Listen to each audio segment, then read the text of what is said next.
because I don't think there's any different that if you walk into a room and you know you're going to kill someone, it's first-degree murder. I think it's the same thing with the oil companies. They know they're killing people, and they continue doing the same thing over and over and selling it. So I think something needs to be done about it. All right, let's. I'm Dean Walker, and welcome to the Poetry of Predicament podcast, a podcast for people brave enough to face humanity's challenges and problems, and most importantly, our numerous predicaments. The Poetry of Predicament is a podcast meant to inspire us to bring forth grace, beauty, and connection with the web of life in the face of a predicament-laden world. This is the fourth in a series of Poetry of Predicament podcast episodes that are called The Good, Bad, and Ugly of Science Communicators in the year 2021. And this one in particular is going to be featuring the movie actor and former governor Arnold Schwarzenegger, and also Rex Tillerson, former Secretary of State under Trump, and also, of course, CEO of Exxon Corporation for so long. Hope you find this as riveting and jaw-dropping as I did. Extraordinary voices of some unusual science communicators. Hi there. This is episode 4 in a series that I don't know how long it's going to be. It's going to be at least a couple more. And this series is called The Good and Bad and Ugly of Science Communicators in this, the year 2021 on the Poetry of Predicament podcast. And I'm Dean Walker, your host. And so you've had if you've been watching this from number 1 to 2, 3, and so on, here you are at 4. And this one is going to be substantially different than any of the others before. This is 2 exemplars, 2 examples of a voice from the body politic in the USA and from corporate governance or corporate executive leadership in the other. So, we don't often think, I don't often think of science communicators, oh, well, that's corporate executives or that's politicians, but really that they're some of the most influential and important science communicators by measure of what they say and also what they don't say about various issues of importance to the rest of the planet, to the rest of humanity. And so I'm doing my best to bring you 2 extraordinary voices. I'm not trying to say that these are exemplars that fully represent all the corporate voices or fully represent all the political voices. They don't. But I think they're fairly important voices that you'll see why by the time you watch this. And the first one is going to be around the corporation called Exxon. And there are a number of different pieces in this. One is a Rachel Maddow piece about Exxon and its extraordinary influence and power with regard to controlling government influence in the world and gaining government favor in order to do their work, to do their profit-making best around the planet. So be ready for that. That's the first round, is just a few really well-presented stuff by Rachel about how much power and influence Exxon exerts or has exerted in the past. And I think we'd be very foolish to think that it has grown any weaker an influence since then. So it starts with Rachel Maddow. The next couple of pieces, there's kind of a mixture of pieces. There's some interview segments from a one-on-one interview with Rex Tillerson, the CEO, and there's a little bit of telling stuff in there. It's okay. The other piece with Rex Tillerson is one of the most extraordinary pieces of revealing dialogue I've ever seen.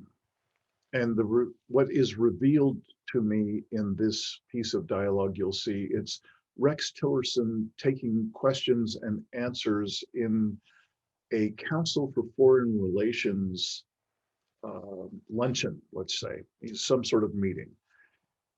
And first off, I'm just literally dropped my jaw when the person in the audience gets up and he asks a question unlike any question I've ever heard from mainstream media. He's clearly not from mainstream media, at least I don't think he is. And he asks a very point blank question that really goes right to the center of the subterfuge, of the obfuscation, of the just lies that Exxon and other of the fossil fuel majors have put out for decades about the negative impact of fossil fuel use on the planet and on humanity. And what I'd like you to do is, I've watched this easily a dozen times, and I don't get tired of it because it's important to really get, this is how corporate power is exerted. In each of the little clips that I'm about to show you, there's some example of how corporate power is exerted. And particularly in his response, in Tillerson's response to this questioner, it's deeply disturbing to me how condescending, how, again, confusing or obfuscating he is to the audience at large. The amount of subtle and not so subtle gaslighting that's going on in the name of answering this person's question is breathtaking. So there's that. You'll see all that, and we'll revisit it at the end a little bit. The next segment after that is Arnold Schwarzenegger, and he is a committed, lifelong Republican. Of course, he was the governor of California for quite some time, and he speaks a little bit about that. But mostly, what this 2018 excerpt from an interview that occurred at South by Southwest in 2018 with the former governor. He gets to speak his mind in a more direct way than perhaps he was able to in the political arena. And he speaks his truth about what we should be doing about the climate change denial and the lying and the distortion of the truth that has been done again for decades by the fossil fuel industry. Again, I found his particular take on it and what he has to say about it jaw-dropping. So I include these two exemplars of kind of unusual science communicators. And I leave it to you to come to your own conclusions about just how possible is it to turn this ship around, given particularly what the Tillerson pieces reveal to us about who has power and who wields that power and to what end. So hope you enjoy this. And this is, again, episode 4 in the who knows how many number of episodes there will be in this series. Again, I hope you enjoy. Look forward to your feedback, your comments in the comments section below this video. And I'll look forward to seeing you in episode 5. Just after midnight, in the early morning hours of March 24th, 1989, a giant oil tanker, a 200,000-ton oil tanker, found itself in just about the worst kind of trouble that an oil tanker can possibly find itself. It had just set sail from its home port. It was on its way to its destination, and then, boom, this giant tanker hit a reef in the open water and started spewing crude oil uncontrollably all over the place. The tanker had only made it about 25 miles from where it left from, a tiny port city called Valdez, Alaska. The Exxon Valdez oil spill was, at the time, the worst oil spill in U.S. history. In all, about 11 million gallons of crude oil released into Prince William Sound. But when it came to cleaning up all that oil, something very telling happened. The president at the time, George H.W. Bush, Poppy Bush, sent the commandant of the Coast Guard up to Alaska to run the cleanup effort. And in the course of running that cleanup effort, the commandant of the Coast Guard told Exxon that he was going to need 5,000 workers to help clean up the beaches up there. Exxon said, 5,000 workers? No way. Exxon told the highest-ranking member of the United States Coast Guard, no. Now, the commandant of the Coast Guard, knowing that he had been sent up there by the White House, told Exxon that maybe they would have to take it up with the White House. Exxon said, well, that's no problem. And a short time later, after receiving a call from Exxon, the White House informed the commandant of the Coast Guard that actually, yeah, he was not getting those 5,000 cleanup workers that he had requested. Fast forward to 2001.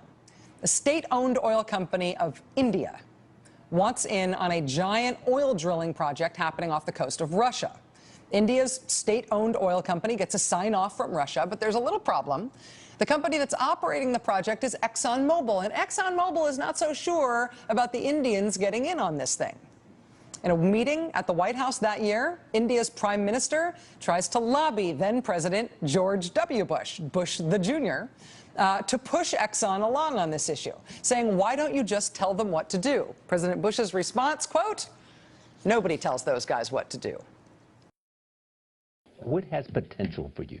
I mean, beyond natural gas, which you've expressed yourself both in terms of your resources and your brain power, beyond that, where is something that we might not know about that you're keeping your eye on because you think, this might be some here, there may be something here?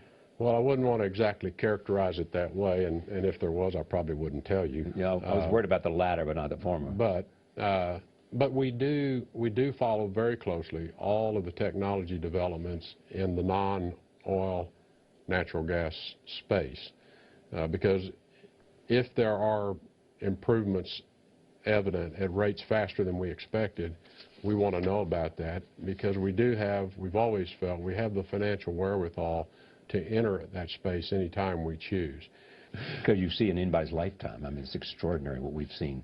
Just in our lifetime. The genome, the brain. The way we work today, I would never have dreamed in my company that we would be doing the things we're doing. I stand in awe of my engineers and scientists and what they do today that I never would have dreamed possible when I was a young engineer working. Imagine this for a moment. The President of the United States calls you and says, Rex, I'd like you to come down to the White House and let's have a conversation. These are tough times for me, and I'm trying to do the best I can. You know energy as well as anybody knows energy. I'm beginning a new administration here. I've got a new energy secretary. The world is a tough place, and the neighborhoods in this world that are really tough. And I need you to help me, tell me, in terms of energy, which is vital. Bill Gates says it's the #1 concern he has, and he's involved in lots of things. What do we need to do? You would say to him what? Well, I think we need to agree on our national priorities around energy. Try and frame that in a way that it informs us, the people that are in that business, but not just us that are in the fossil fuel business, but it informs others who are pursuing other forms of energy. And map a way forward that allows, in my view, allows the market forces to come to bear on how those options and alternatives are sorted through and advanced. much of what's been done to this point has been an enormous amount of interference with that process of discovery and perfection and improvement. And it's been by well-intended people. And I appreciate that it's been by well-intended people who want to promote the advancement of alternative energy sources.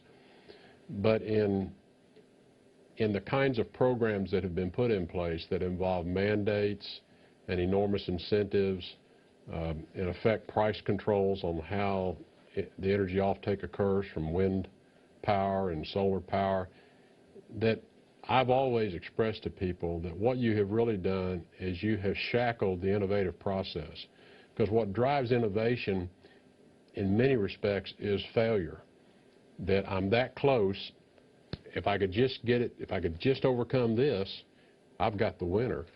And so when it is succeeding for false reasons, it's succeeding because it doesn't have a competitor. It's succeeding because it is so incentivized. What we've really done is slowed down the process of innovation and breakthrough. I think there are enormous challenges around these alternatives which need to be dealt with. And so I think it's more a question of how does the U.S. government want to support and promote the research activities that are necessary to take these forms of energy to a different level of performance. And whether that's, battery technology, or whether it's efficiencies of wind, or whether it's transmission systems that behave in different ways, how do you want to supply the underlying research but then allow the commercial activities up here to move about in the free market? So you're saying you want to see government plant more seed money in terms of an investment in terms of the alternative possibilities. And there are good models for this. There are good models in the national labs. There are great models through DARPA. There are models out there that have served us well. You gave us the internet. We have so much intervention right now in these energy markets that, in my view, it's not been healthy for the advancement of those alternatives. So you're saying less regulation and more more research? More fundamental research, less mandates. I mean, wind has received subsidies for more than 20 years now. Maybe if we took the subsidy off and it was challenged to have to perform, people would take it to a new level. They haven't had to. They haven't had to. So I think a lot of this is how do you want to structure our pursuit of our future energy supplies? And the President has said he is a proponent of all of the above, and we are too. We are too. That's a very sensible strategy. And how do you want to use the things that are very sure and we know how to use them? Use them better. Use oil better. Use gasoline, diesel, use all that stuff better. And there are things we can do while you're pursuing, though, that next generation that is everyone's vision. How do you want to lay the roadmap out to do that? And put the roadmap in place so that it survives you, Mr. President, because none of your predecessors have been successful at doing that. Have you had this conversation with him? I've had parts of that conversation with him, and I've had it with others. No. So you think he has a listening ear, that he wants to hear what you have to say? He has a lot of people speaking into that ear. Thank you. Thank you for joining us. My pleasure, Charlie. Rex Tillerson, the CEO of ExxonMobil, the largest company in the world in terms of market capitalization. Thank you for joining us. See you next time. Well, I was pointing to him, but that's all right. Since you're there, let's do this one, and then we'll go there. Hi, I'm David Fenton. Mr. Tillerson, I want to talk about science and risk. And I agree with you, that's the way we must proceed. So, as you know, it's a basic fact of physics that CO2 traps heat, and too much CO2 will mean it'll get too hot, and we will face enormous risks as a result of this, not only to our way of life, but to the world economy. It will be devastating. The seas will rise, the coastlines will be unstable for generations. The price of food will go crazy. This is what we face, and we all know it. Now, so my question for you, since we all know this knowledge, we're a little in denial of it. You know, if we burn all these reserves you talk about, you can kiss future generations goodbye. Now, maybe we'll find a solution to take it out of the air, but as you know, we don't have one. So what are you going to do about this? We need your help to do something about this. Well, let me say that we have studied that issue and continue to study it as well. We are and have been longtime participants in the IPCC panels. We author many of the IPCC subcommittee papers, and we peer review most of them. So we are very current on the science, our understanding of the science, and importantly, and this is where I'm going to take exception to something you've said, the competency of the models to predict the future. We've been working with a very good team at MIT now for more than 20 years on this area of modeling climate, which, since obviously it's an area of great interest to you, you know and have to know the competencies of the models are not particularly good. Now, you can plug in assumptions on many elements of the climate system that we cannot model, and you know what they all are. We cannot model aerosols, we cannot model clouds, which are big, big factors in how the CO2 concentrations in the atmosphere affect temperatures at surface level. The models we need, and we are putting a lot of money supporting people and continuing to work on these models, try and become more competent with the models. But our ability to predict with any accuracy what the future is going to be is really pretty limited. So our approach is we do look at the range of the outcomes and try and understand the consequences of that. And clearly there's going to be an impact. So I'm not disputing that increasing CO2 emissions in the atmosphere is going to have an impact. It'll have a warming impact. How large it is what is very hard for anyone to predict. And depending on how large it is, then projects how dire the consequences are. As we have looked at the most recent studies coming out in the IPCC reports, which I've seen the drafts, and I can't say too much because they're not out yet. But when you predict things like sea level rise, you get numbers all over the map.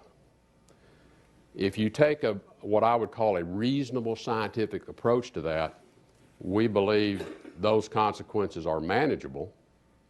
They do require us to begin to exert or spend more policy effort on adaptation. What do you want to do if we think the future has sea level rising 4 inches, 6 inches? Where are the impacted areas, and what do you want to do to adapt to that? And as human beings, as a species, that's why we're all still here. We have spent our entire existence adapting. Okay, so we will adapt to this.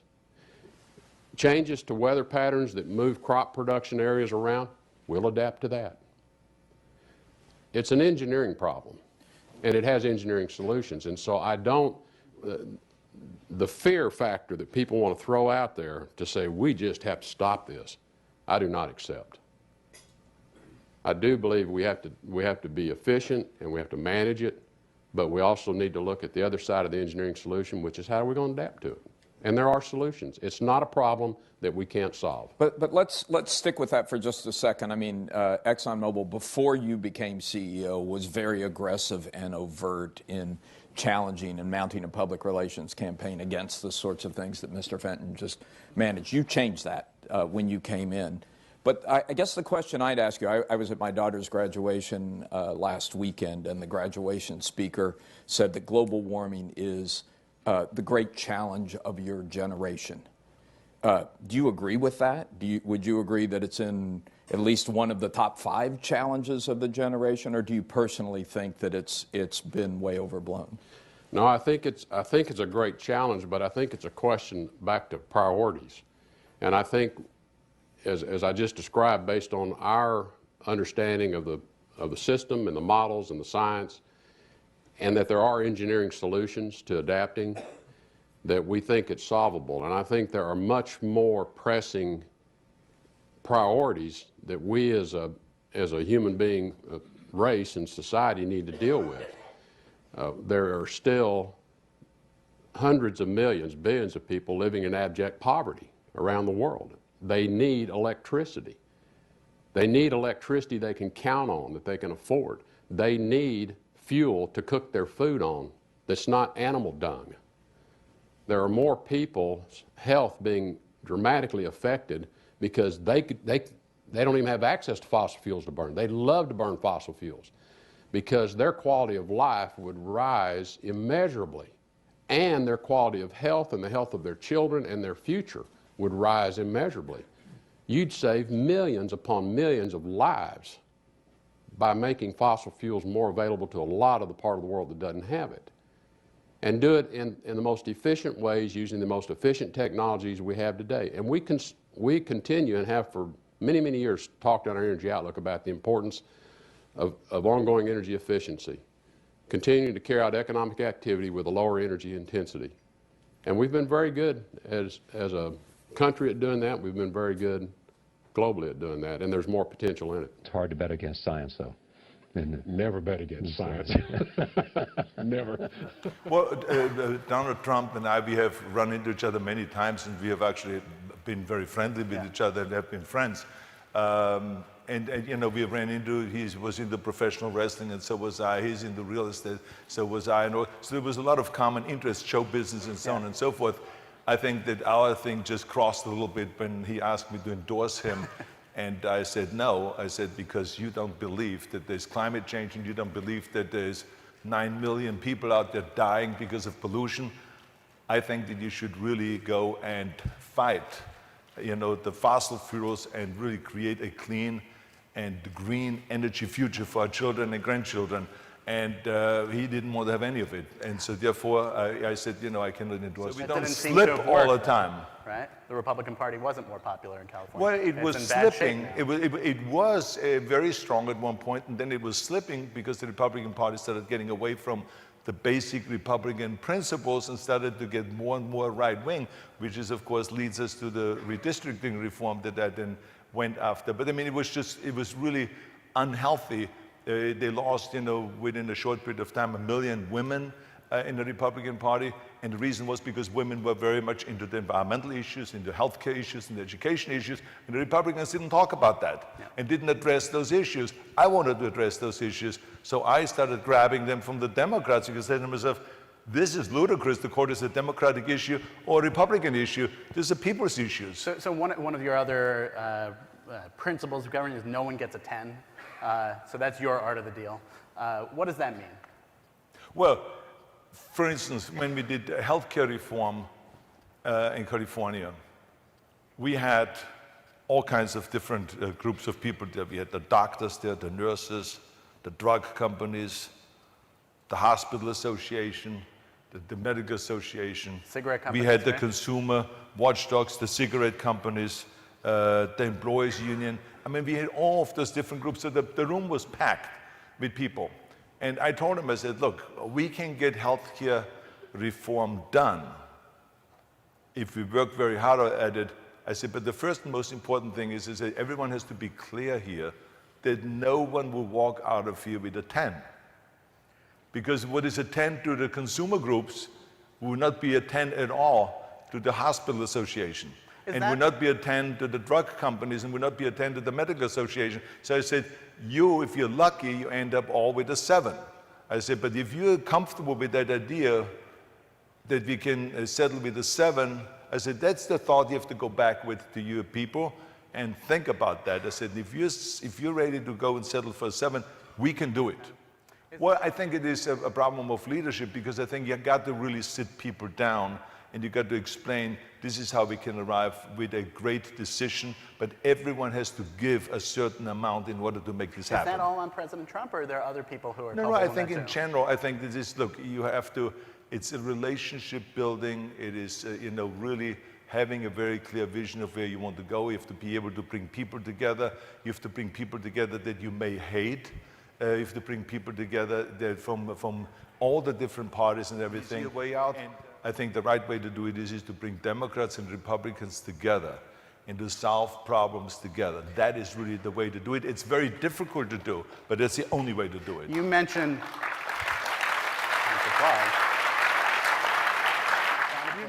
the Republican Party is changing every day. It's becoming President Trump's party in the way that most of the people in it are acting. Well, first of all, I mean, Bill Clinton wrote me this nice letter, and you know, I would write the same to him, you know, and say, we should become a Republican. And a lot of people thought so. Do you still have that letter? When he was praying, I still have the letter. Yeah. Where is it? It's still hanging in my house.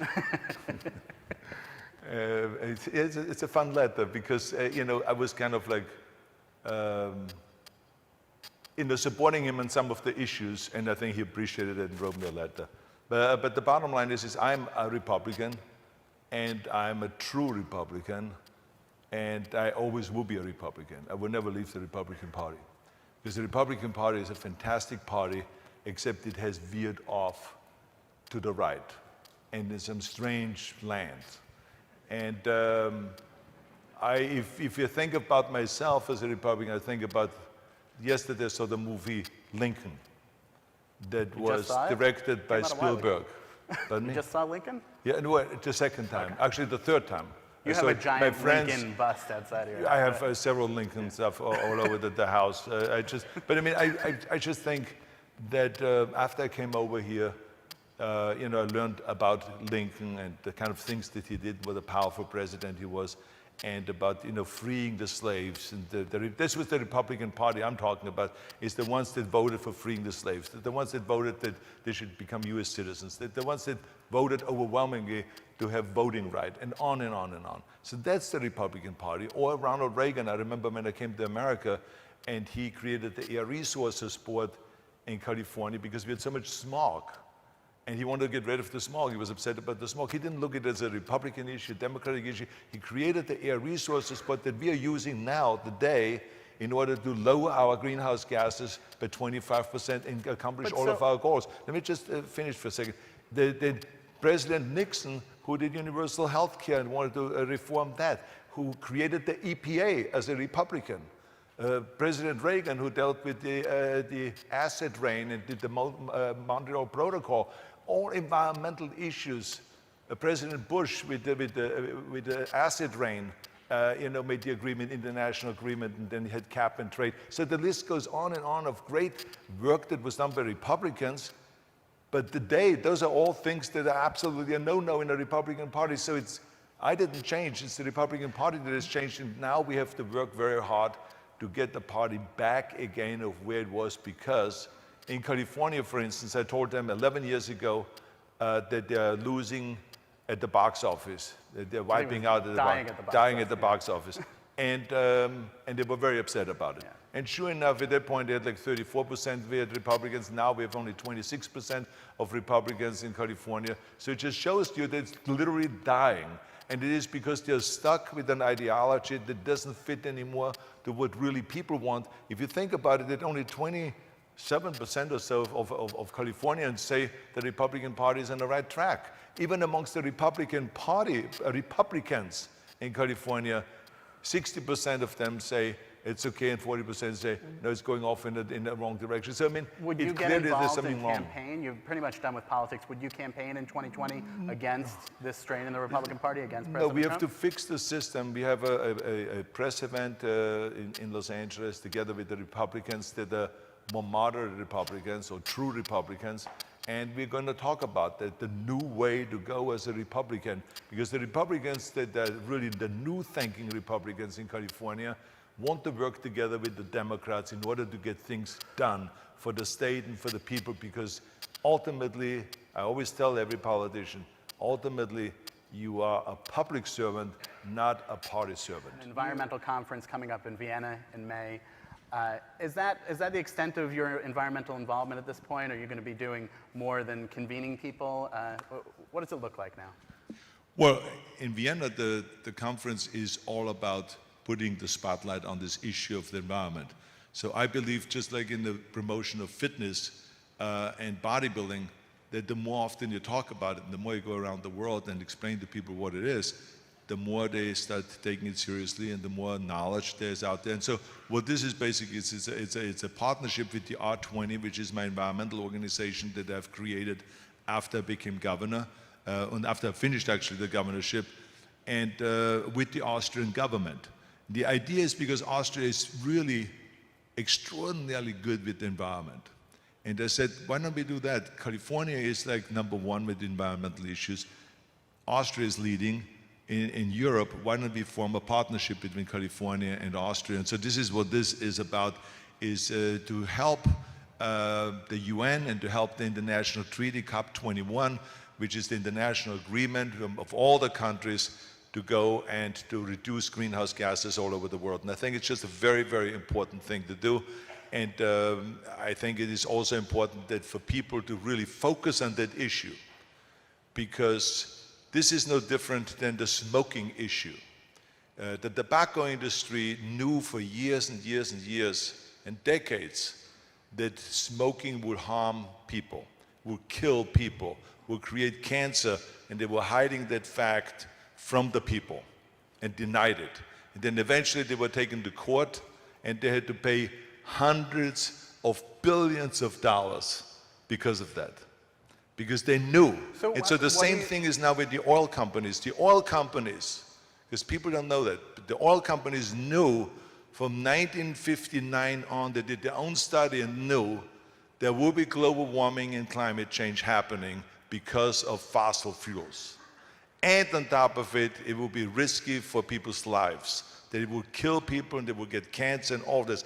All of this stuff the oil companies knew, and they kept hiding it from the people. This is why we are now talking to law firms to go and do exactly the same thing as they've done in the tobacco industry, where we sue the oil companies for knowingly killing people all over the world. There's 7 to 9 million people dying every year because of pollution, because of fossil fuels. That's some big news. You're going to back class action suits against. We're going to go after them, and we're going to be in there like an Alabama tick. That I can promise you, because to me it is absolutely irresponsible to know that your product is killing people and to not have a warning label on it like they do in tobacco. They had to settle and they had to put a warning label on it. If you smoke, it will kill you. If you smoke, you will get cancer. It has a warning label. Every gas station should have a warning label on it. Every car should have a warning label. Every product that has fossil fuels in it should have a warning label on it. We should let people know so they understand that this is bad and they can go to an alternative route, which is to go to a combustion engine. This is a hydrogen engine, or to electric cars or hybrid cars or something that will reduce the pollution in America and around the world. So when do you expect to file? Well, we don't know yet exactly, and we don't want to signal our moves, but I mean, one thing I can tell you, this is exactly what's going to come, because I don't think there's any different that if you walk into a room and you know you're going to kill someone, it's first-degree murder. I think it's the same thing with the oil companies. They know they're killing people, and they continue doing the same thing over and over and selling it. So I think something needs to be done about it. All right, let's end on, and then we're going to go to the audience questions. The new Terminator movie starts shooting over the summer. What can you tell us about it? I mean, because it is kind of weird. He was governor of California for 7 years, and we're making another Terminator movie, right? Why is that weird? You're the only governor of California to star in a Terminator movie after leaving office. I tell you, well, it's an interesting story, because in this one, this just shows you how big Donald Trump is. Oh yeah? He's a character? No, because I mean, in the new Terminator movie, they wrote him in. Really? It's crazy, yeah, because the Terminator, the T-800 model that I play, he's traveling back in time to 2019 to get Trump out of prison. So I mean, it's like it's an interesting story.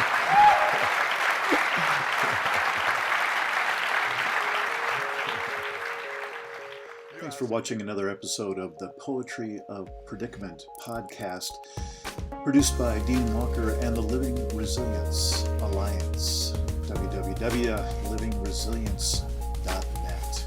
Music today from Michael Hedges, as always, and also Port Blue Into the Sea. Also available on our website, www.livingresilience.net, is a wide array of articles, online learning series, arranging group and individual resilience coaching, and sign up for our every other Tuesday free support group that we call Safe Circle Calls.